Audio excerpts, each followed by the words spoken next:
हरे राम राम राम हरे हरे, हरे कृष्ण कृष्ण कृष्ण हरे हरे, हरे राम राम राम हरे हरे, हरे कृष्ण कृष्ण कृष्ण हरे हरे, हरे राम राम राम हरे हरे, हरे कृष्ण कृष्ण कृष्ण हरे हरे, हरे राम राम राम हरे हरे, हरे कृष्ण कृष्ण कृष्ण हरे हरे, हरे राम राम राम हरे हरे, हरे कृष्ण कृष्ण कृष्ण हरे हरे।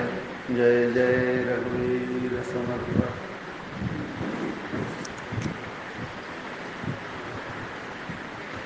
काल आपण 3 प्रकारच्या वासना बघितल्या, अपराध वासना, कर्म वासना, काम वासना, आणि त्यांच्या अधिक उणेपणामुळे ज्ञानांची स्थिती कशी निरनिराळी असते ते बघितलं. त्यांच्या बुद्धीचा अधिक उणेपणा किंवा साधनांचा फरक याच्यामुळे ज्ञानांची स्थिती निरनिराळी असते. परशुरामाचा जो प्रश्न आहे त्याचं उत्तर देणं सुरू आहे. मग ज्ञानांचा हा जो विचित्रपणा आहे, वेगळेपणा आहे, तो अशा प्रकारचा आहे. मग ज्याच्या बुद्धीवर स्वभावतःच वासनांचे फूट विरळ असतील त्याचं काम थोड्या साधनांनी होऊन जातं. ज्याची अशी शुद्ध वासना नसेल त्याला पुष्कळ काळापर्यंत साधन चालवावे लागतात, आणि ज्याचे मन स्वभावतःच वासनांनी घनदाट भरलेले असतील त्याला दीर्घ काळापर्यंत साधना चालवावी लागते, आणि अशा प्रकारचा ज्ञान मग त्याच्यानंतर परिपक्व होतं. मग हे असे ज्ञानांचे प्रकार सांगितले. तर असे असल्यामुळे ज्ञानी भिन्न भिन्न आढळतात, आणि त्यांच्या चित्ताच्या परिपक्व अवस्थेमध्ये ज्ञानाचा परिपाक जो आहे तो तशा प्रकारचा होत असतो. आता हा भेद कसा असतो हे मग आता दत्तात्रय उदाहरण देतात की ब्रह्मा विष्णू महेश हे जन्मतःच ज्ञानी, पण एक उत्पत्तीचा रजोगुणाचा स्वामी, दुसरा विष्णू तो सत्वगुणाचा आणि उत्स्थितीचा स्वामी, रुद्र जो आहे शंकर तो संहारात लागलेला आहे तमोगुणाचा स्वामी. असे ते आपले त्यांचे गुण निराळे, त्यांची कार्य निराळी, आणि स्वभावतः जन्मतः ज्ञानी आहे. असे ज्ञानांमध्ये भेद असतात. मग ते म्हणतात की आमच्याकडेच पहा, आम्ही आत्ताच अत्रेय ऋषींचे 3 मुलगे. आता 3 मुलं कोण कोण अत्रेय ऋषीचे? एक दुर्वासा, एक दत्त स्वतः, आणि तिसरे चंद्र. मग आम्ही जे 3 आहोत त्याच्यामध्ये दुर्वासा पाहिला तर तो सदोदित क्रोधाने भरलेला, चंद्र पाहिला तर तो भोगविलासात दंग, आणि मी असा सर्वसंग परित्यागी. म्हणजे दत्तात्रय अशा प्रकारचं असं स्वतःचं वर्णन सांगतात. आता इथे एक गोष्ट आपल्याला लक्षात घेता येते की आपण 3 मुखाचे जे दत्त सगळीकडे पाहतो, तर आता हे 3 मुख जे आहे हे एकच ईश्वर ब्रह्मा विष्णू महेश जेव्हा होतो तर त्यांना एकत्र दाखवण्याकरता उत्पत्ती स्थिती लयाची देवता एकत्र आहे, अशा पद्धतीने आपण 3 मुखाचे दत्त असे बघत असतो. आता दत्त स्वतःच म्हणतात की मी जो आहे अत्रि ऋषींचा मुलगा, एक मी असा आहे, दुसरा भाऊ असा आहे, तिसरा असा आहे. मग ह्याचा अर्थ दत्त जे आहे ते मनुष्य रूपाने, व्यक्ती रूपाने परशुरामाला गुरु म्हणून भेटले, आणि अत्रि ऋषींचे पुन्हा मुलं. मग अशा प्रकारे आपण आपल्या ज्या कल्पना आहेत त्या थोड्या स्वच्छ करून घ्यायला पाहिजे, की असा एखादी काल्पनिक दत्त इथे सांगितला जातोय असा नाही आहे, कारण ते स्वतः परशुरामाचे गुरु आहेत ना. तर असा एक आपण 3 मुखाचे दत्त जे बघतो ते, आणि इथे गुरु रूपाने जे दत्त आहे ते मात्र वेगळे आहे, असं इथे लक्षात येतं आपल्याला. मग ते म्हणतात की सनकादिक जे मुनी आहे ते संन्यासी आहे, वसिष्ठ जे आहे ते कर्मनिष्ठ आहे, नारद भक्तिप्रेमाने ओथंबलेले आहे, शुक्राचार्य हे कवी आहे आणि दैत्यांचा पक्ष घेणारे दैत्यांचे गुरु आहे. इकडे गुरु जे आहे ते देवाचा पक्ष घेणारे आहे. व्यास जे आहे ते वादात कुशल आहे, आणि शास्त्र तयार करण्यातच दंग आहे, जनक हे राज्य करतात आहे आणि पुन्हा मुक्त आहेच आणि जडभरात लंगोटी लावून पडलेले आहेत. असे ज्ञान्यांचे हे जे विचित्र प्रकार आहे, हे विचित्र प्रकार संभवतात. म्हणजे ज्ञानी असा बहिरंगाने ओळखायला येईल असा प्रकार नसतो. आणि ज्ञानी काही करताना दिसला, समजा भोग भोगताना दिसला, कर्म करताना दिसला, आणखीन काही करताना दिसला, तर त्याच्यावरती असा आपण आरोप नाही करू शकत की हा ज्ञानी असून असं करतोय. आता ज्ञानी आहे आणि चहा पितोय, शोभतं का, असा आपला विचार असू शकतो. पण असं नाही आहे की दूध प्यायला म्हणजे ज्ञानी, भगवं घातलं म्हणजे ज्ञानी, दाढी असेल तर ज्ञानी, जटा असेल तर ज्ञानी, मग पुरुषच ज्ञानी, असं काहीच नाही आहे. इथे अशा ज्ञान्यांचा जो प्रकार आहे तो सगळा विचित्रच आहे. मग कोणाला ड्रेसवरनं, कोणाला हेअरस्टाईलवरनं किंवा कशाही वरनं, गृहस्थ म्हणजे आश्रम वर्ण ह्याच्यावरनं ओळखू शकत नाही. ज्ञानांचे प्रकार विचित्र असू शकतात, हे इथे सांगायचं आहे. मग वास्तविक पाहता स्वरूपाचे जे अखंड अनुसंधान असते ते, त्याच्यामुळे व्यवहारामध्ये काहीही खंड पडत नाही. ज्ञानी जो असतो त्याचा स्वरूप अनुसंधान अखंड आहे आणि त्याला व्यवहारामुळे असं काही फरक पडत नाही. मग हाच खरा समाधी आहे. आता याला सविकल्प समाधी म्हणायची, कारण विकल्पासहित हे जे जग आहे हे सगळं विकल्पासह आहे. एक असतो निर्विकल्प समाधी, म्हणजे जो जगाचा बात करून वेगळेपणाने गुहेत जाऊन, हिमालयावर जाऊन असा समाधी लावला जातो आणि तिथे जगापासून वेगळेपणा आहे, जगाचा बाद केलेला आहे. म्हणजे बाद म्हणजे तो लय रूप आहे. वास्तविक समाधी जो आहे, योग्याचा समाधी जो आहे निर्विकल्प, तो लय रूप आहे. आता लय आपल्या सगळ्यांचा झोपेत रोजच होत असतो. मग झोपेत होणारा जो आनंद आहे तो सुद्धा निर्विकल्प समाधीचा आनंद आहे. त्या योग्याला निर्विकल्प समाधी असताना एक जागृतीत आत्मभान आहे. हा एक फरक झोपेमध्ये आणि त्याच्यामध्ये आहे. पर मी पुन्हा एकदा एकनाथ महाराजांची ओवी जी आहे की ताटस्थानची समाधी ती मूर्खांची परमावधी, म्हणजे ज्याला समाधी आत्मभानाकरता पुन्हा पुन्हा समाधी लावावी लागत असेल, असं वाटत असेल की त्याच्याशिवाय आत्मभान नाही, मग तो मात्र मूर्ख आहे. म्हणजे एकदा निर्विकल्प समाधीचा अनुभव आला. आता जनकाची आपण स्थिती काल बघितलीच होती की जनकाने सांगितलं की माझा निर्विकल्प समाधी तिथे लागला, लगेच ध्यान झालं, लगेच विचार झाला, पुन्हा ध्यान करायला डोळे मिटायची तयारीच होती की पुन्हा निराळा विचार आला की अरे हा काय मूर्खपणा मी लावला आहे. मग ह्याचा अर्थ असा आहे की निर्विकल्प समाधी वेगळा आणि सविकल्प समाधी तो ज्ञानाचा वेगळा. मग अशा प्रकारचं हे सगळं ज्ञान यांनी सांगितलं. आणि मग म्हणतात की वास्तविक व्यवहारकाळी सुद्धा जे शुद्ध चिद्रूप असतं, जे ज्ञानरूप आत्मा आहे, तो काही व्यवहारात गुंतत नाही. आणि म्हणून त्याच्याशी तद्रूप असलेले जे ज्ञानी असतात त्यांना व्यवहाराचा म्हणून काही फरक पडत नाही. एका हाताने व्यवहार करतील, दुसऱ्या हाताने परमार्थ करतील, म्हणजे तो परमार्थ होतच असतो आणि व्यवहारसुद्धा त्यांना करता येतो. मग असे जे असतात त्यांना काय म्हणतात? आता ज्ञानाचे प्रकारच चालू आहे आणि दत्त भार्गवमध्ये विशेष पद्धतीने एक बहुमानस, नष्टमानस आणि समनस्क असे 3 प्रकारचे उत्तम, मध्यम आणि कनिष्ठ ज्ञानी सांगितलेले आहे. मग एक जे बहुमानस असतात त्यांचा व्यवहार काळी जे काही ते करतात त्याच्याने त्यांना काहीही फरक पडत नाही. ते व्यवहारही उत्तम पद्धतीने करू शकतील आणि त्यांना संकटांच्या परंपरा कितीही ओढवल्या, कितीही हर्ष झालं तरी त्याच्याने ते उद्विग्नही होत नाही आणि हर्षोल्लासितही होत नाही. ते आतमध्ये शांतच असतात. मग त्यांना या गोष्टींचा प्रतिबंध नसतो. त्याचं कारण असं आहे की त्यांच्याजवळ बुद्धिमांद्य अजिबात नाही. आता एक बुद्धिमांद्य, जाड्य हा जो प्रकार आहे ते खरे बुद्धिमान असतात, बुद्धिमांद्य नसतं त्यांच्याकडे. आणि त्यांच्या कर्मवासना ज्या आहे त्या नसतात त्यांना. कर्मवासनाचा अर्थ आपण पाहिलेला आहे, मलदोष, म्हणजे निषिद्धाकडे त्यांची प्रवृत्ती होत नसल्यामुळे ते कर्मवासनेकडून अगदी शुद्ध असतात. आता ते त्यांची अपराध वासना सहजच नाश पावते. आपण पाहिलं अपराध वासना कशाला म्हणतात? अश्रद्धा. ज्याच्यामुळे असंभावना दोष, विपर्याय, हे जे विपरीत भावना होते, हा जो दोष येतो हा अश्रद्धेमुळे येतो. वेदांवरती, गुरूंवरती, ब्रह्मवरती अश्रद्धा करणं, हे असंभावना दोष हा जो आहे, या सगळ्या गोष्टी अपराध वासना आहे. आता ह्यांची अपराध वासना अगदी कमीत कमी अशा प्रकारची असते किंवा नाहीशी असते, अशा प्रकारचं असतं. आणि म्हणून आता तिसरी वासना जी आहे ती काम वासना, म्हणजे मला काहीतरी कर्तव्य करायचं आहे, ही जी वासना आहे.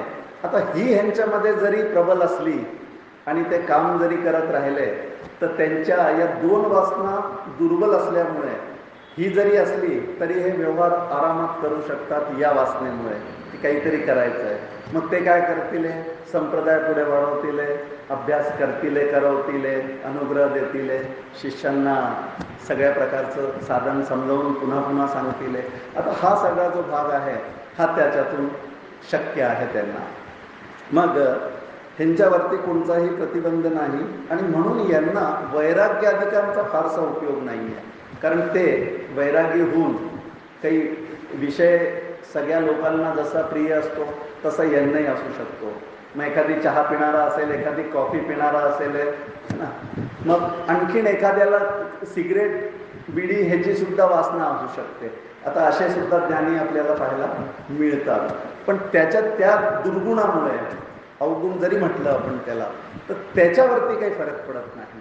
म्हणजे त्यांना त्याचा कोणताही असा हे नसतो, आतमध्ये प्रतिबंध नसतो. मग अशा प्रकारे आणि त्यांना त्यांचं ज्ञान इतकं परिपक्व असतं एकदम, की त्याच्यामुळे त्यांना पुन्हा पुन्हा मनन, पुन्हा पुन्हा ध्यान, समाधी इत्यादीची पण गरज नसते. ते विचाराने त्याच दशेमध्ये कधी पण जाऊ शकतात आणि बहुतेक असतात. मग ते परमपद ज्ञान ज्ञात होतं त्यांना आणि संशय त्यांचे नष्ट झालेले असतात आणि त्यांची बुद्धी अत्यंत सूक्ष्म असते आणि निर्मल असते.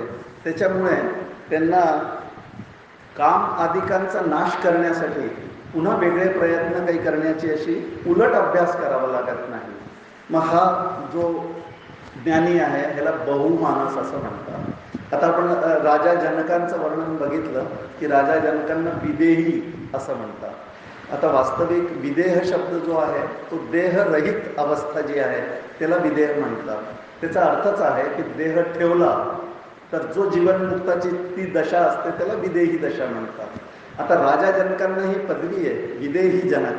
मग ह्याचा अर्थ असा आहे की त्यांनी जीवनमुक्त स्थितीमध्येच आपल्या देहावरती जणू काही तो नाही अशा प्रकारचा त्यांचा जो अनासक्ती आहे ती सगळ्यांना दिसली आणि ते विदेही या पदाला शोभले आणि म्हणून तेच विदेही जनक असे आजपर्यंत आपण त्यांना विदेही म्हणून ओळखतो. आणि हे बहुमानस आहे की जे राज्यही चालवू शकतात आणि अंतरस्थिती सुद्धा बिघडू देणार नाही. मग अशा प्रकारे हे परमपद प्राप्त केलेले असे असतात, त्यांना बहुमानस म्हणतात. आता त्यांच्या प्रारब्धाने जरी त्यांच्या मनोभूमीवर काही अंकुर उदित झाले तरी ते उदित होतात आणि नष्ट होतात. म्हणजे त्यांना जे क्रियमान असतं, कोणतंही काम केलं तर ते संचितात जमा होत नाही, उदय पावताच भस्म होऊन जातं. म्हणून यांनी काहीही केलं तरी यांना त्याचा डाग नसतो. अशा प्रकारचा हा जो ज्ञानी आहे ह्याला बहुमानस असं म्हणतात. आता दुसरा प्रकार जो आहे त्याला नष्ट मानस असं म्हटलेलं आहे. आता नष्ट मानस ज्यांची अपराध वासना आणि कर्म वासना या दोन्ही अल्प आहेत पण कामादी वासना दीर्घ आहेत. त्यांना पुष्कळ वेळा श्रवण करावं लागतं, मनन करावं लागतं, ध्यान करावं लागतं, समाधी लावावं लागतो आणि संसारापासूनही वेगळं राहून प्रॅक्टिस जास्त करावी लागते. त्याच्यामुळे काय होतं की ह्यांच्याकडून प्रपंच थोडासाच होतो. परमार्थाकरता सगळं त्यांनी ते पणाला लावलेलं असतं, प्रपंच थोडाच होतो. म्हणून हे जे असतात ह्यांनी आपलं मानस एक संसाराकडून जे आहे ते नष्टच केलेलं असतं. त्यांना म्हणून नष्ट मानस म्हटलेलं आहे. आता नष्ट मानस जरी हे असले तरी हे बहुमानसपेक्षा खालच्या कॅटेगरीचे आहे. कारण ह्यांना खूप प्रयत्नाने प्रारब्ध जे आहे त्याच्यावरती चिरा ठेवावा लागतो आणि हे मग सतत समाधीमध्ये, सतत ज्ञानाभ्यासामध्ये दंग राहू शकतात आणि म्हणून हे प्रपंचापासून दूर राहतात आणि आपला जो मन आहे ह्यांनी नष्ट केलेला आहे. मग ह्यांना प्रारब्धाविषयी वगैरे कोणताही मोह कधीही होत नाही. म्हणजे असं म्हटलं की ह्यांना मनोभूमीच नाही तरी चालेल आहे. तर असे मनोभूमी नसलेले जे आहे हे नष्ट मानस आहे. आता हे जे दोन्ही कॅटेगरी आपण पाहिल्या, बहुमानस आणि नष्ट मानस, हे दोन्ही ज्ञानी पण आहे आणि जीवनमुक्त पण आहे. आता तिसरा जो प्रकार आहे त्याला समनस्क असं म्हटलेलं आहे.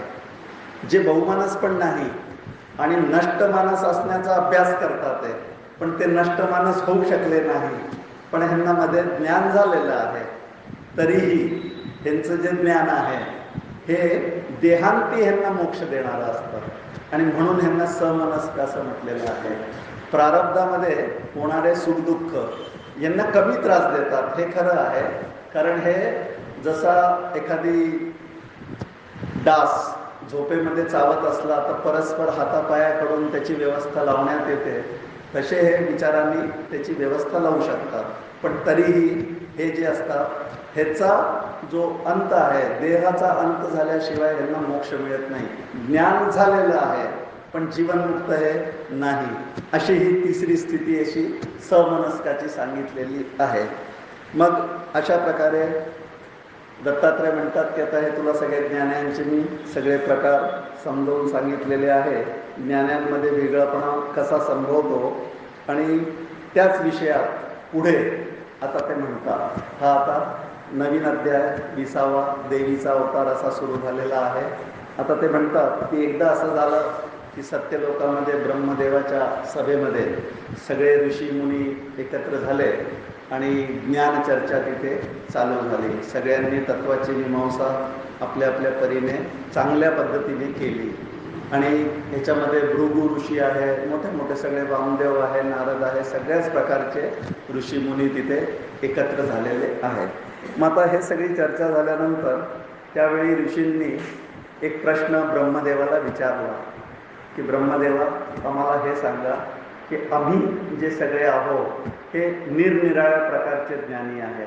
आता आपण पाहिलंच कसे कसे ज्ञानी आहे, वसिष्ठ, कर्मनिष्ठ आहे वगैरे वगैरे.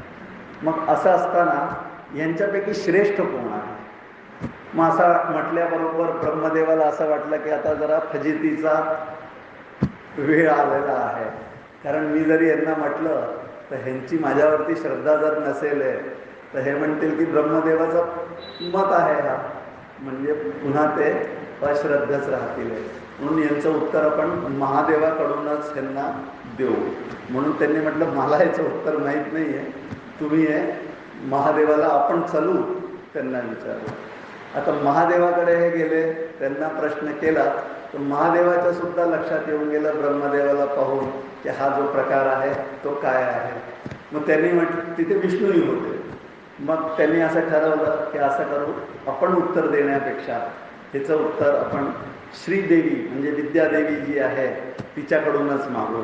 मग म्हणून त्या सगळ्यांनी मिळून तिचं ध्यान केलं, तिला आवाहनित केलं आणि मग तिची स्तुती करून आणि तिला बोलवलं.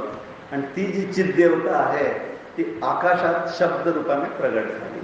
मग ती प्रगट झाल्यानंतर पुन्हा सगळ्यांनी तिला साष्टांग नमस्कार घातला आणि मग तिला विनंती केली. मग ते म्हणाले की देवी तुला नमस्कार असो, तूच देवांची देव आहे, या सगळ्या संसाराला उत्पन्न करणारी तू आहे, आश्रय देणारी तू आहे आणि लय करणारी पण तूच आहे. मग तुला नमस्कार असो. आता आम्हाला काही प्रश्न पडलेले आहेत ते आम्ही तुला विचारतो, त्याचे तू उत्तर दे. आणि मग जे प्रश्न विचारलेले आहेत ते असे आहेत. ते म्हणतात की तुझे पररूप कोणते, तुझे अपररूप कोणते, मग तुझे ऐश्वर्य कोणते, तुझे ज्ञान ते काय आहे आणि त्या ज्ञानाचं फल काय आहे, मग ते मिळण्याचे साधन काय आहे, मुख्य साधक कोण आहे, सिद्धीची पूर्ण अवस्था कोणती, सिद्ध पुरुषात श्रेष्ठ कोण. आता हे सगळे जे 9 प्रश्न त्यांनी विचारले, हे देवी तू आम्हाला हे समजावून सांग. याप्रमाणे प्रश्न केल्यावरती ती म्हणाली, ऐका, आज मी सगळा तुमच्या सर्व प्रश्नांच्या उत्तरात येण्याकरता वेद सागराचे मंथन करून तुम्हाला सार सांगते, अमृत काढून देते त्याच्यातून. आणि ऐका आता. मग पहिल्या प्रश्नाचं उत्तर, माझे पररूप म्हणजे काय. ती म्हणते की ज्याच्या ठिकाणी हे सर्व जगत दर्पणातील प्रतिबिंबाप्रमाणे भासत आहे ते माझे रूप आहे. त्याच दर्पणात प्रतिबिंब रूपाने उत्पन्न होते, राहते आणि मग लीन होऊन जाते. मग असे सर्वांना नेहमीच भासत असते. आणि आत्मज्ञान नसणाऱ्यांना जे जगाच्या आकाराने भासते तो, योग्यांना निर्विकल्प समाधीत ज्याचं भान होतं ते, आणि जे अगदी ज्ञानी आहे, एकनिष्ठ आहे, त्यांना ती विचार रूपाने प्राप्त होते, ज्ञानाचा अनुभव येतो. एकनिष्ठ जे असतात, ते जे भक्त असतात, त्यांना निष्काम भावनेने माझा अनुभव येतो.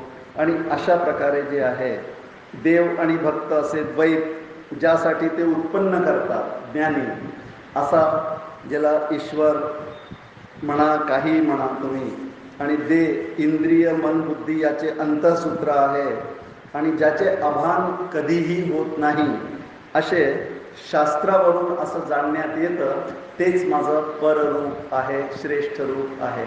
आता याला आपण निर्गुण रूप असं म्हणू शकतो, की जे प्रगट नाही, निराकार आहे, निर्गुण आहे आणि अशा प्रकारे अनुभवाला येतं. ते पररूप झालं.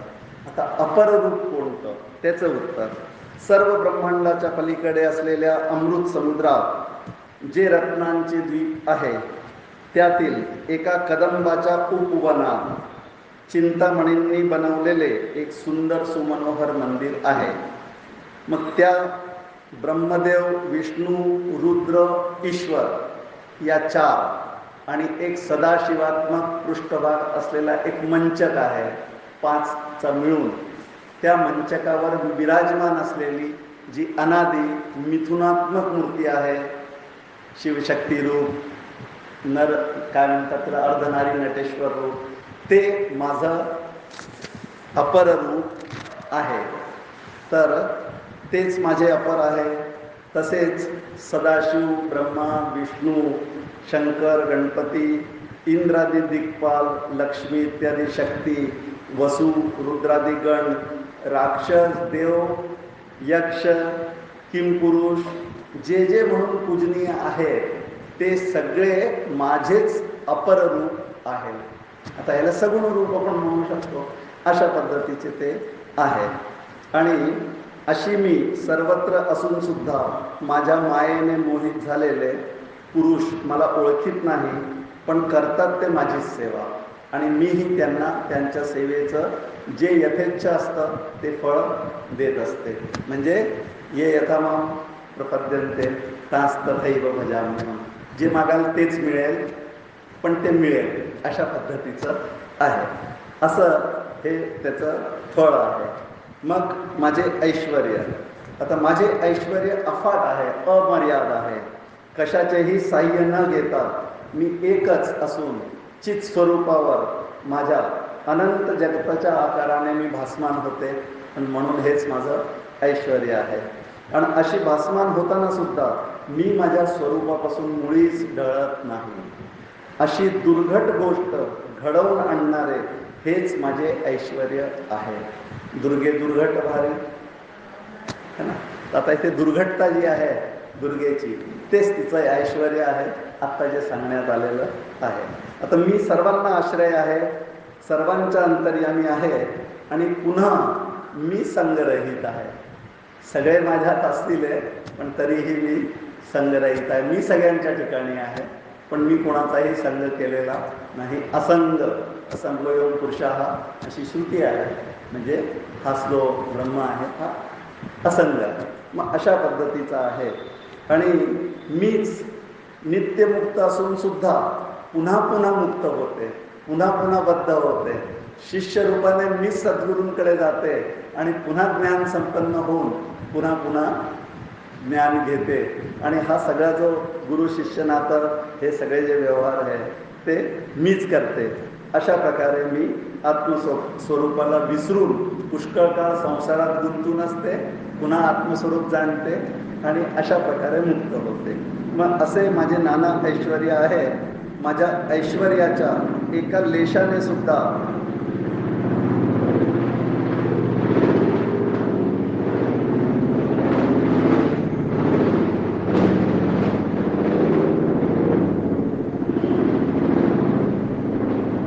ऐश्वर्याच्या एका अंशावरती अनंत कोटी ब्रह्मांड पसरलेले आहे, असं माझं ऐश्वर्य आहे. आणि असं माझं ऐश्वर्य सहस्त्रमुखाने शेषाला सुद्धा सांगता येत नाही. वेद सुद्धा माझं वर्णन करू शकत नाही, नेती नेती म्हणतात. मग असं माझं ऐश्वर्य आहे. आता माझे ज्ञान हे दोन प्रकारचे आहे, एक द्वैत आणि एक अद्वैत. मग आता द्वैतामध्ये सुद्धा अनेक श्रेष्ठ कनिष्ठ प्रकार आहेत. ते कशामुळे आहे? उपास्य भेदामुळे. उपास्य जे आहे, आराध्य जे देव आहे, ते वेगळे वेगळे सगळ्यांचे असल्यामुळे उपासना पद्धतीमध्ये फरक आहे. आणि असं असल्यामुळे अनेक प्रकारचे द्वैतामध्ये सुद्धा भेद आहे. आणि अशा प्रकारे ध्यान उपासना वेगळ्या वेगळ्या आहे. पण ते सगळे स्वप्नाप्रमाणे किंवा मनोराज्याप्रमाणे क्षणिक आहे. आता जरी ते असे असले तरीही त्यांच्या मानाने त्याच्यातही साफल्य आहे, त्यांना सुद्धा सफल होतेच. आणि तशीच अशी माझी योजना आहे. याच्यापैकी माझ्या अपर मूर्तीचे जे ध्यान आहे ते याच्यात द्वैतात सगळ्यात श्रेष्ठ आहे.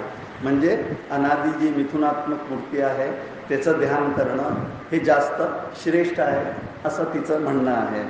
मग याच्यापैकी हे ध्यान आहे. आणि कारण काय आहे की ते क्रमाक्रमाने मुख्य फल जे आहे ते मोक्षाकडे घेऊन जाणारं आहे. आणि दुसरं जे ज्ञान आहे ज्याला अद्वैत म्हणतात, वास्तविक तेच ज्ञान आहे. अद्वैतालाच ज्ञान असं म्हणतात, असे नाव आहे.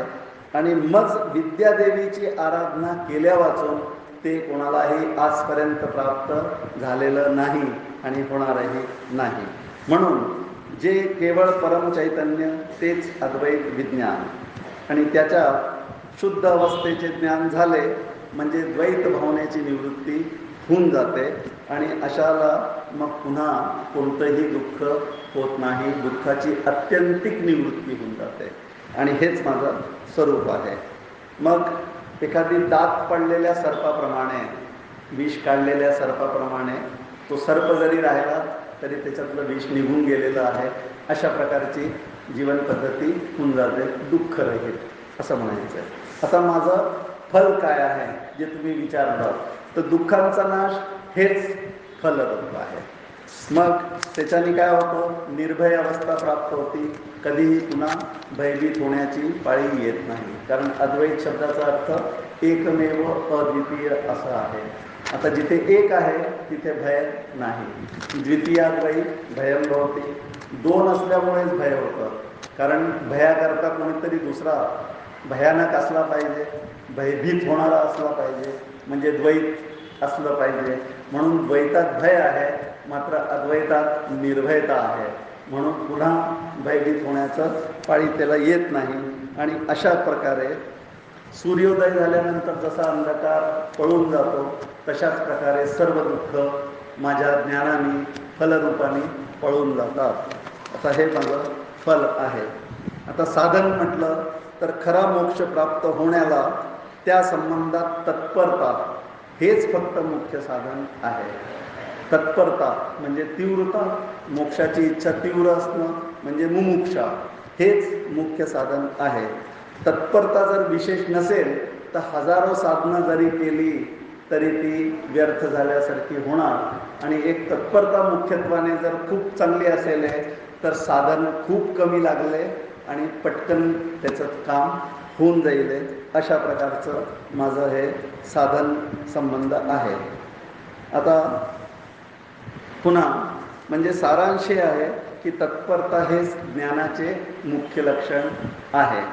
आता पुन्हा जो होता की असा मुख्य साधक कोण, तर मुख्य साधक असा जो तत्पर आहे तोच मुख्य साधक आहे. मग सिद्धी कोणची? मग सिद्धी जी आहे, मी देह नसून आत्मा आहे असा निश्चय होणे, याचेच नाव सिद्धी आहे. मी देह नाही हा निश्चय, आत्मा आहे असा निश्चय, यालाच सिद्धी असं म्हटलेलं आहे. आता देहादिकांच्या ठिकाणी भासणारे जे आत्मत्व आहे, म्हणजे मी देह आहे, मी आत्मभाव जे आहे ते देहाच्या ठिकाणी जर ठेवला तर देह सत्यत्व भ्रांती उत्पन्न होते त्याच्यातून, म्हणजे मीच देह आहे.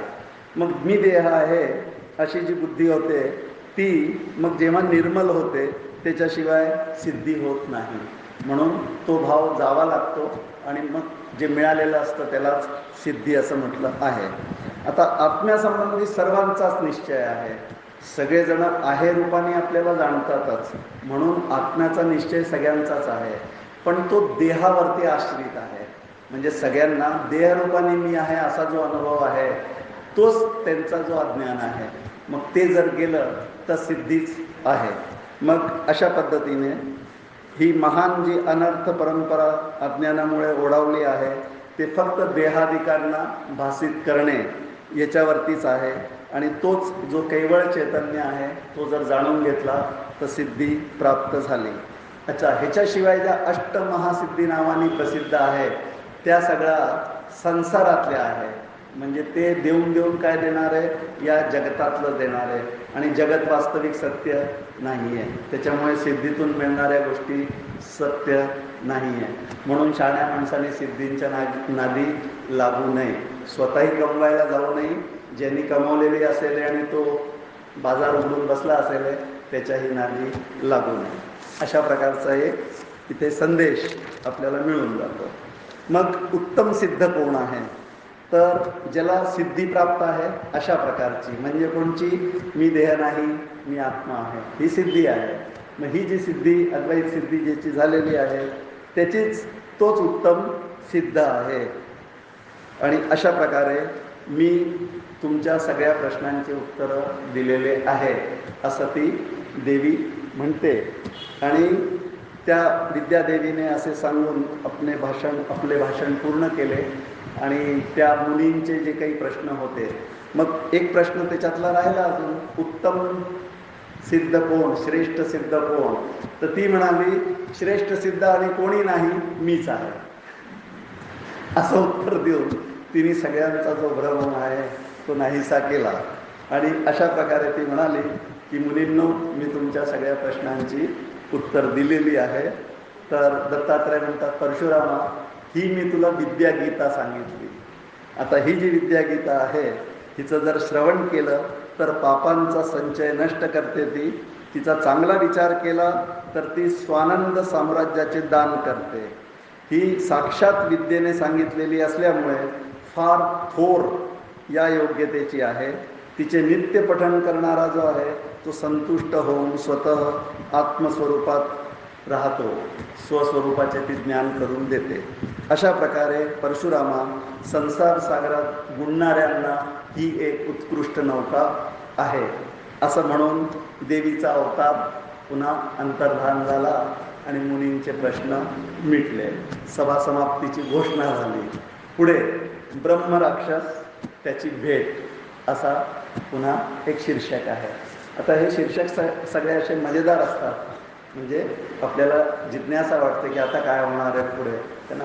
म्हणून असं शीर्षक आहे, ब्रह्मराक्षसाची भेट.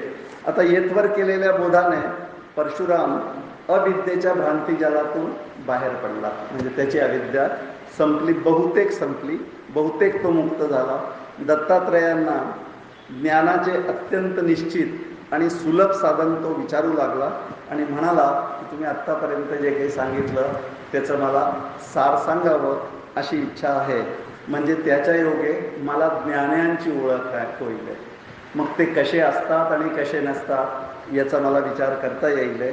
आणि देहभानावर असताना ज्ञानी कसे असतात, अभानावरती जेव्हा असतात तेव्हा ते कसे असतात, मग असा जो असे व्यवहार करून सुद्धा त्यांचे मन अनासक्त कसे राहते, हे मला सगळं तुम्ही पुन्हा समजावून सांगा. आता गुरु दत्तात्रयांना परशुरामाचा प्रश्न ऐकून संतोष झाला. ते म्हणाले, आता मी तुला अगदी सार सांगतो, ते ऐक. परमेश्वराची कृपा हेच ज्ञानाचे मुख्य साधन आहे. आत्ता म्हटलं होतं तत्परता आहे, मोक्षाची इच्छा. पण ती मोक्षाची इच्छा व्हावी कशी, परमेश्वराची कृपा त्याच्यात आहेच. परमेश्वराच्या कृपेशिवाय मोक्षाची इच्छा कोणालाही होणार नाही. आता परमेश्वराची इच्छा व्हावी याच्याकरता काय करावं? पुन्हा आहे त्याची उपासना करावी, त्याचं नाव घ्यावं, त्याच्याशिवाय तो प्रसन्न होणार नाही, त्याची कृपा होणार नाही. मग हे सगळं जे एक चेन आहे ते अशा प्रकारे एक एक करत गेलो तर आपण तिथपर्यंत पोचून जातो. मग अशा पद्धतीने ज्ञान होते. हेच अगदी सर्वोत्तम साधन आहे. याला दुसऱ्याची जोड लागत नाही. हे फल देण्याला स्वतःच पूर्ण साधन आहे. पदार्थांना भासमान करणारी जी केवळ ज्ञानरूप चित्ती आहे, तिच्यावर जे अविद्या नावाचे कल्पित आवरण आहे, ते विचारामुळे जेव्हा नष्ट होईल तेव्हाच तिचे स्वरूप ओळखण्याची वेळ आलेली आहे. आणि ईश्वर भक्तीत जो तत्पर असलेला पुरुष आहे त्याला योग्य वेळ येऊन दुसरे साधने फार कमी असताना सुद्धा स्वस्वरूपाचे ज्ञान जे आहे ते साधारणपणे होऊन जाते. आता पुढे पुन्हा ते म्हणतात की आता तुला ज्ञानांचे लक्षण वगैरे जे काही आहे त्याच्याकरता एक कथा सांगतो. आता ब्रह्मराक्षसाची भेट ही एक कथा. पुन्हा पूर्वी रत्नांगद नावाच्या राजाला 2 मुलं होती, एक रुक्मांगद आणि एक हेमांगद. त्यात रुक्मांगद हा सर्व शास्त्रात निष्णात होता आणि हेमांगद जो होता तो स्वरूप अनुभवी होता, ज्ञानी होता, उत्तम ज्ञानी. आता ते दोघं एकदा मृगयेला निघाले, शिकाराला निघाले आणि एका भयंकर ठिकाणी जेव्हा सह्याद्रीकडे शिकाराला निघाले तेव्हा त्यांनी काही वेळ शिकार केला. सैन्यही बरोबर होतं आणि त्यावेळेला अश्वले, श्वापदे जितकी होती ती मारून शिकार केला. आणि मग थकून ते जेव्हा एका सरोवराजवळ बसलेले होते तर सरोवराच्या पलीकडे तीरावरती एक झाड होतं, त्याच्यावरती एक ब्रह्मराक्षस होता असं सेवकाने येऊन सांगितलं आहे की तिथे एक ब्रह्मराक्षस आहे. आणि तो ब्रह्मराक्षस असा आहे की तो सगळ्यांशी वाद घालतो आणि वादामध्ये त्यांना जिंकतो आणि जिंकून भक्षण करतो त्यांचं. असा एक प्रकार इथे चाललेला आहे ब्रह्मराक्षसाचा. आता हे ऐकल्यानंतर जो रुक्मांगद होता तो शास्त्रवेत्ता होता, त्याला वादाची आवड होती. मग त्याला जिज्ञासा निर्माण झाली की आपण वाद करावा. आणि म्हणून तो भावासह त्या झाडाकडे गेला आणि त्यांनी आवाहन केलं ब्रह्मराक्षसाचं. वादाला तयार झाले बरोबर. आणि वाद करण्यामध्ये तो जो ब्रह्मराक्षस होता पुन्हा जिंकला आणि आता रुक्मांगदाला तो खाणार अशी तयारी करत होता. तेवढ्यात मग हेमांगदनी त्याला विनंती केली की अरे ब्रह्मराक्षसा, हा माझा बंधू आहे, तू याला एकट्याला काय खातो, तू मलासुद्धा जिंक वादात आणि त्याच्यानंतर आम्हाला दोघांना तू खा, म्हणजे तुझे पोट तरी भरेल आहे. एकाला खाऊन अर्धवट ब्रेकफास्टच होईल, लंचच घे सरळ. मग असं म्हटल्यानंतर तो म्हणे की आत्ता इतके दिवस झाले मला एकही भक्ष्य मिळाला नाही, आज अनायासे एक मिळाला आहे, ते खाऊन मला पहिले पारणं करू दे, नंतर तुझ्याशी मी वाद करून तुलाही खाईन, पण पहिले याला मी खाणारच.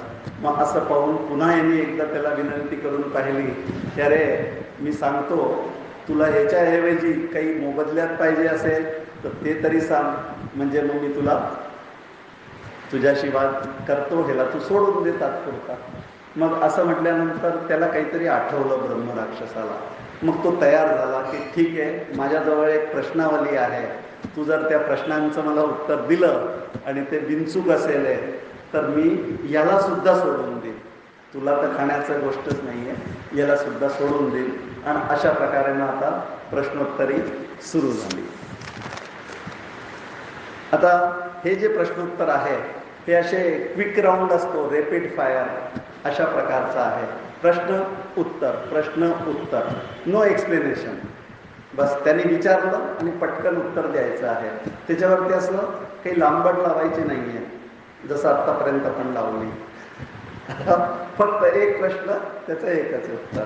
तो पहिला प्रश्न सावध राहून ऐकावा. आकाशाहून विस्तृत कोण आहे? आत्मा. उत्तर दिलं त्यांनी. मग म्हणाले परमाणूहून सूक्ष्म कोण आहे? पुन्हा उत्तर तेच आहे. मग तिचे स्वरूप काय आहे? ती कुठे असते? मग आत्मा जो आहे ते स्फुरण हे त्याचं स्वरूप आहे. आणि ती आत्म्याच्या ठिकाणीच तिच्याच स्वरूपात असते, असं त्याचं उत्तर झालं. मग एकच चिती, एकच आत्मा अतिविस्तृत असून तीच पुन्हा अतिसूक्ष्म कशी, आणि स्फुरण म्हणजे काय, आत्मा म्हणजे काय, असे 3 प्रश्न एकत्रच. मग एकच चिती अतिविस्तृत असून अतिसूक्ष्म पुन्हा तीच कशी होते, याचं उत्तर काय. ते म्हणतात सर्वाला कारण रूप असल्यामुळे आत्मा अतिविस्तृत आहे, समजायला अत्यंत कठीण असल्यामुळे सूक्ष्मबुद्धी केल्याशिवाय कळणार नाही, म्हणून अतिसूक्ष्म सुद्धा तीच आहे. 2 प्रश्नांची उत्तर. मग तिसरी की चिती हेच स्फुरण आहे, चिती हाच आत्मा आहे. आता पहिलेच सांगितलं की स्फुरण तिचं स्वरूप आहे आणि आत्मा आत्म्याच्याच ठिकाणी आहे, दुसऱ्या कोणाच्या ठिकाणी नाही. मग ती सापडण्याचे स्थान कोणते, बुद्धीच्या ठिकाणी सापडते. उत्तर. मग ती कशी प्राप्त होते, एकाग्रतेने प्राप्त होते. मग तिच्या प्राप्तीचे फल काय आहे, प्राप्त झाल्यामुळे मोक्ष मिळतो, पुन्हा जन्माला यावं लागत नाही. बुद्धी कशाला म्हणतात, एकाग्रता म्हणजे काय, जन्म कसा येतो, अविद्येने आवरण केलेल्या चित्तीला बुद्धी म्हणतात. म्हणजे जेवढा भाग अविद्येने आवृत्त केलेला आहे तोच बुद्धी आहे. म्हणजे आत्मा आवृत्त झालेला सारखा झाला म्हणजे त्यालाच बुद्धी असं म्हणतात, अविद्या असं नाव आहे. मग आत्माभिमुख होणे म्हणजे एकाग्रता, एकच आग्रह असतो आत्म्याचा, म्हणून एकाग्रता हेच आहे. मग देह हाच आत्मा ही जी भावना आहे हीच जन्माला कारणीभूत आहे. जन्माला कारण काय, हे कारण आहे. देह म्हणजे आत्मा असं समजलं की तेच जन्माला कारण आहे. आणि कशामुळे चिती उपलब्ध होत नाही, अविवेकामुळे ती उपलब्ध होत नाही. मग आणि कोणत्या साधनाने ती उपलब्ध होते, ती आपणच नित्यप्राप्तच आहे, त्याच्यामुळे नित्यप्राप्ताचीच प्राप्ती होत असते. जन्म कशामुळे प्राप्त होतो, कर्तृत्वाच्या अभिमानामुळे. मी करता आहे, मला काही करायचं आहे, बस हेच कर्मज वासना जन्माला घालते, जन्म वासनेच्यामुळे मिळतो. आता अविवेक कशाने नष्ट होतो, विचाराने अविवेक नष्ट होतो. मग त्याचे मूळ काय आहे, विचाराचे मूळ वैराग्य आहे. आता वैराग्याचे मूळ काय आहे, वैराग्याचे मूळ आहे विषयात दोषदृष्टी. अशा प्रकारचे उत्तर दिले. मग विचारतो कोण, वैराग्य कशाला म्हणतात, दोषदृष्टी म्हणजे काय, तर विचार म्हणजे कोण असं म्हटल्यानंतर ते म्हणतात द्रष्टा दृश्य यांचे परीक्षण, याला विचार म्हणतात. मग वैराग्य कशाला म्हणायचं, दृश्यावरती आसक्ती नसणे, याला वैराग्य असं म्हणतात. मग दोषदृष्टी म्हणजे काय, दृश्य हे दुःखाला कारण आहे असं समजून घेणं, हे दोषदृष्टी आहे. मग हे सर्व कशाने साध्य होईल, ईश्वराच्या कृपेने साध्य होईल. तसेच ते कशाने मिळेल, त्याची कृपा भक्तीने मिळेल. मग आणि त्यालाही मूळ कारण काय आहे, भक्तीला मूळ कारण सत्संग आहे, सत्संगामुळे भक्ती प्राप्त होईल. ईश्वर कोण, जो जगाला धारण करतो तो. मग भक्ती म्हणजे काय, त्याच्याकडे मन लागणे म्हणजे भक्ती. संत कसे असतात, कृपाळू असतात, दयाळू असतात, शांत असतात. मग जगात सदोदित भिणारा कोण, अत्यंत धनवान जो असतो तो भित्रा असतो. आता उत्तर जरा असा दिला. कोणता सदैव दुखी कोण, कुटुंब मोठा असणार. सदा दिनवाणा कोण, आशेने ग्रासलेला, आशा पिशाची का मागे पडलेली आहे, पछाडलेला. जगात निर्भय कोण, जो असंग आहे, आसक्तीरहित असलेला निर्भय आहे. अच्छा, दुःखरहित कोण आहे, ज्याने इंद्रियांवरती विजय मिळवलेला आहे, मनोजयी. मग दैन्य नाही असा कोण, जो आत्मज्ञानी आहे, त्याला अजिबात दैन्य नाही.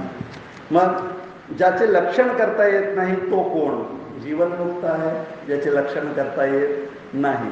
मग देहरहित कोण, तोच जीवनमुक्त, देहरहित आहे. मग निष्क्रियाची क्रिया कोणची, ह्याची जी क्रिया आहे जीवनमुक्ताची क्रिया, तीच त्याची निष्क्रिया, असं उत्तर दिला.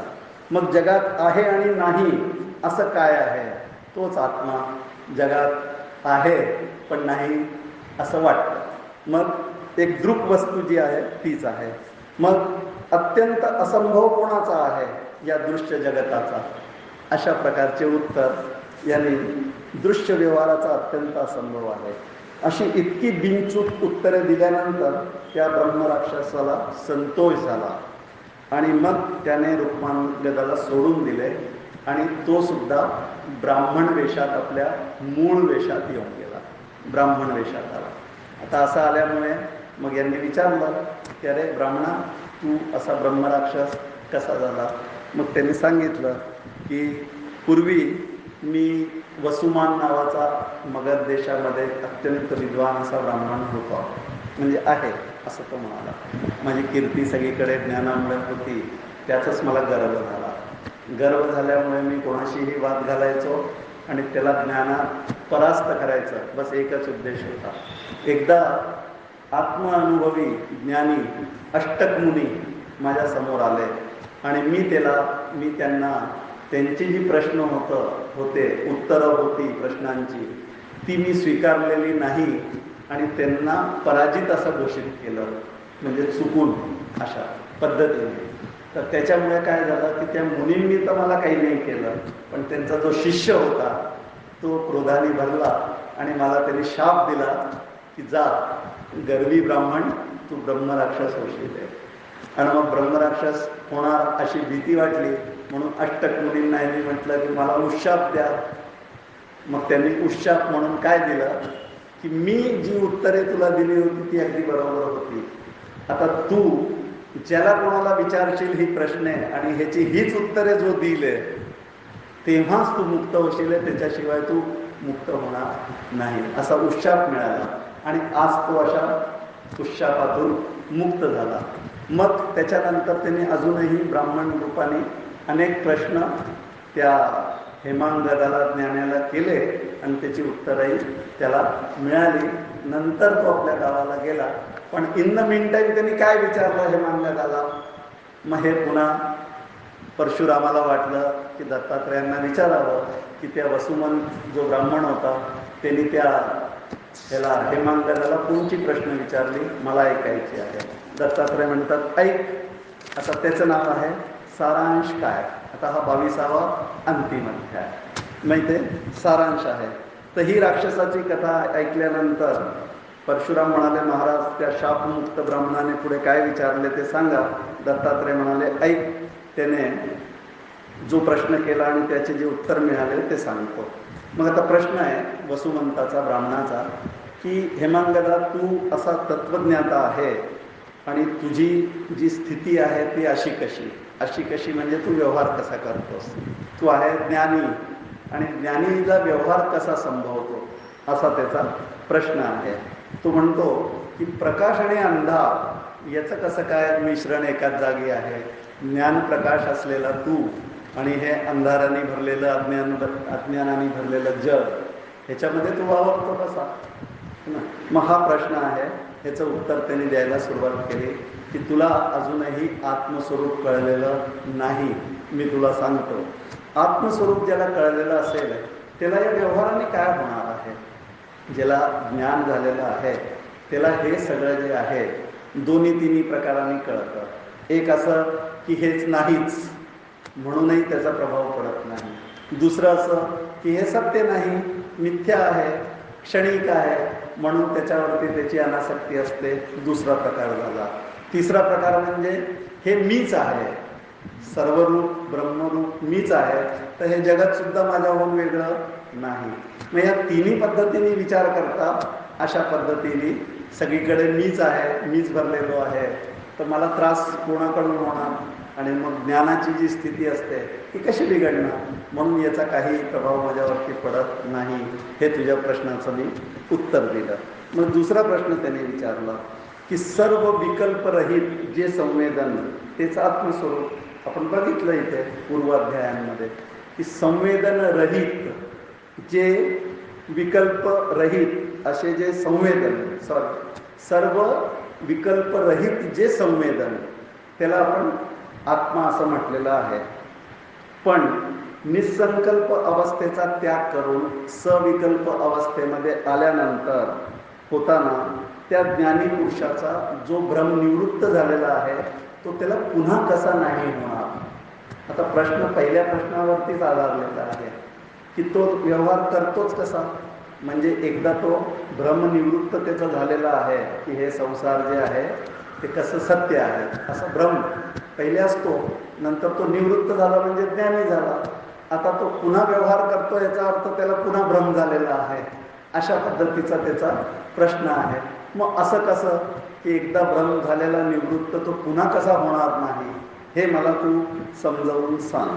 मग ते म्हणतात की तुला हे कळलंच नाही अजून की भ्रम कशाला म्हणतात आणि अभ्रम कशाला म्हणतात. ते म्हणतात की संध्याकाळच्या वेळेला अंधुक प्रकाशामध्ये जेव्हा दोरीवरती सर्प भासतो, आता समजा एक टॉर्चनी एकदा कळलं की ही दोरीच आहे, सर्प नाही.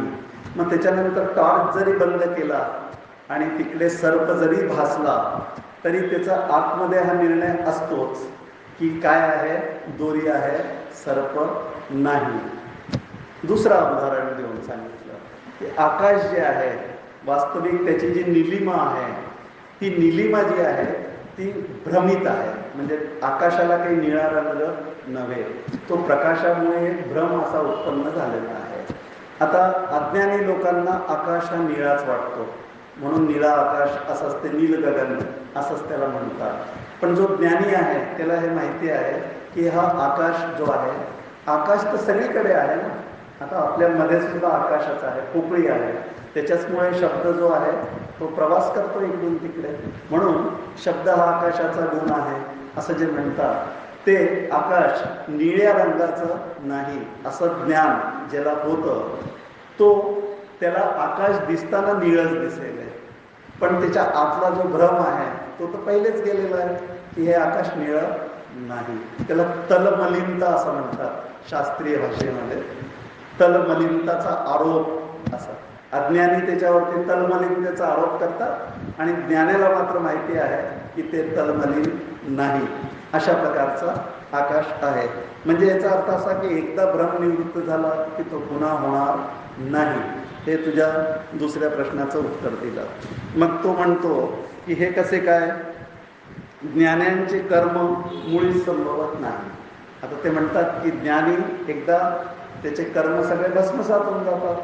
ज्ञानाग्नी सर्व कर्माने भस्मसात कुरुते असं गीता म्हणते. मग ह्याचा अर्थ काय की ज्ञानाचे सगळेच कर्म भस्मसात होऊन जातात. मग भस्मसात झालं म्हणजे कर्मरूप जो कापूस आहे तो तर काही राहत नाही. मग ज्ञानी कर्म करताना कसा काय दिसतो. मग अशा त्याचं उत्तर पुन्हा त्यांनी दिलं की हे बघ तू कर्म विचारतोय, कर्माचे प्रकार 3, एक पक्व, एक अपक्व आणि एक हतोदित. आता ही भाषा दत्त भार्गवाची आहे. आपल्याला संचित प्रारब्ध क्रियमान हे 3 कर्माचे प्रकार माहिती आहे. तेच प्रकार इथे सांगितलेले आहे. मग म्हणतात ते की पक्व शब्दाचा अर्थ आहे की जे फळाकरता उन्मुख झालेले आहे, फलभोगाकरता समोर आलेले आहे, ते जे पक्व फल झालेले जे कर्म आहे त्यांना प्रारब्ध असं म्हणतात. आणि प्रारब्धाचा जो विचार आहे तो एकदा देह मिळाला प्रारब्धासह तर प्रारब्ध भोगल्याशिवाय ते काही देह संपत नाही. मग हे अनिवार्य प्रकारचा प्रारब्ध असा प्रारब्धाचा जोर आहे. मग हे प्रारब्ध असताना कर्म जे आहे ते प्रारब्ध कर्म म्हणून त्याचे फळ भोगण्यात येतात. दुसरं जे अपक्व आहे त्याला आपण संचित म्हणतो. म्हणजे काय की जे अजून पक्व झालेले नाही, अपक्व आहे, फळाला आलेले नाही, मग ते तर संचितच आहे, अजून इथे फळाला आलेले नाही, ते असतात अपक्व. तिसरे जे असतात त्यांना ज्यांना आपण क्रियमान म्हणतो, याच्या भाषेत हतोदित असं म्हणतात. म्हणजे हत उदित, उदित झाल्याबरोबर कर्म हत होतं म्हणजे नष्ट होऊन जातं. ज्ञानाचा जो कर्म असतो तो कर्माचा बीज अंकुरित झाल्यास नष्ट होऊन जातो.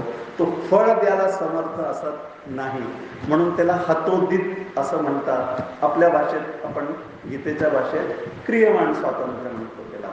तर असा जो ज्ञानी आहे त्याचे हे 3 प्रकारचे आहेत. आता ज्ञानी जो कर्म करताना दिसतो, जर त्यांनी क्रियमानाने कर्म केलं, काही इच्छेने केलं तरी त्याला फळ नाही, कारण तो फलबुद्धीने कर्मच कधी करणार नाही. आता पहिले सुद्धा ज्ञानाच्या पहिले सुद्धा त्यांनी हीच प्रॅक्टिस केलेली आहे निष्काम कर्माची. मग ज्ञान झाल्यानंतर तर त्याच्याकडनं फलरूप कर्म होणे शक्यच नाही. म्हणून त्याचे जे कर्म आहे ते असे नष्ट होऊन जातात. संचित पहिलेच ज्ञानाने नष्ट झालेलं आहे. म्हणजे दोन प्रकारचे कर्म जे आहे ते तर नष्ट झाले, एक संचित एक क्रियमाण, दोन नष्ट झाले. आता तिसऱ्याची व्यवस्था अशी आहे की एकदा बाण सोडल्यानंतर जसा तो पुन्हा घेता येत नाही रिव्हर्स, तसा हा प्रारब्ध कर्मांचा आहे आणि ते तेवढे फळ भोगतो. आता फळ भोगतो म्हटलं तर तो भोगतही नाही. तो प्रारब्ध फक्त त्याच्यासमोर सुखदुःखाची कारणं आणून ठेवतो. आता ते स्वीकार करायची की नाही, अज्ञानी जो असतो तो सत्यत्वाने ते स्वीकार करतो. म्हणून त्याला दुःखाचं कारण आलं तर दुःख भोगतो, सुखाचं कारण आलं तर सुखाने हर्षित होऊन लोळतो. मग हे जे प्रकार आहे हे ज्ञानाकरता नाही. कबीरदासांचं उदाहरण, कबीरदासांच्या पिंडरीला कुत्र चावलं, मग रक्तबंबाळ झालं, चालले ते. कोणीतरी त्यांच्या लक्षात आणून दिलं की महाराज कुत्रा चावलाय, रक्तबंबाळ झाली पिंडरी. ते काय म्हणतात, पिंडरी जाणे और कुत्ता जाणे. मग याचा अर्थ काय आहे की त्यांचा काही संबंध नाही आहे त्याच्याशी. असं त्यांनी अगदी असंगता जी चावताना होती ती आत्ताही आहे. ते म्हणतात कुत्ता जाणे और पिंडरी जाणे. त्यांचा आपसातला व्यवहार आहे हा. म्हणजे दुःखाचं कारण हजर असताना त्यांनी ते स्वीकारलेलं नाही. म्हणून एका जनार्दनी भोग प्रारब्धाचा त्याच्या कृपेत नाश झाला. आता नाश होत नसतो प्रारब्ध कर्माचा, पण फल जे आहे तो स्वीकारणारच नाही तर त्याचा नाशच झालेला आहे. मग अशा प्रकारचा हा ज्ञानी जो आहे तो असतो. मग हे सगळं मी तुला समजावून सांगितलेलं आहे.